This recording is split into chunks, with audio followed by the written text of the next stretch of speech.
வந்து key cylinder failure ஆயிடுச்சுங்க, key barrel சொல்லுவோம் இல்லையா, இது ஃபெயிலியர் ஆனாலோ இல்ல சாவி மிஸ் ஆயிட்டனாலோ, கார் கீ மிஸ் ஆனாலோ எப்படி ஸ்டார்ட் பண்ணலாம் ப்ரொஃபஷனலா அப்படின்றத இங்க பாத்துடலாம்.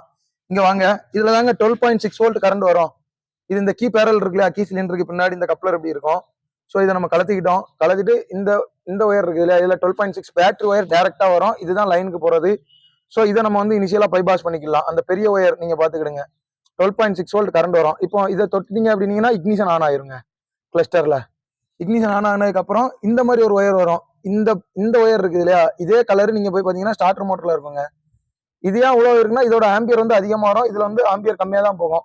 ஒரு 12 வோல்ட் தான். ஆனா எல்லாமே இங்க பாத்துக்கோங்க. இதுல கொடுத்துட்டு இந்த ஒயரை எங்க பைபாஸ் பண்ண போறோம் அப்படின்னா, இதுல டச் பண்ணிட்டு இந்த இருக்கு இல்லையா, இப்போ வந்து வெஹிக்கிள் வந்து ஸ்டார்ட் ஆயிருச்சுங்க. ஸோ இப்போ உங்களுக்கு தெரிஞ்சிருக்கும் ப்ரொஃபஷனலா எப்படி ஸ்டார்ட் பண்ணலாம் அப்படின்றத. இதை பத்தி ஒரு பெரிய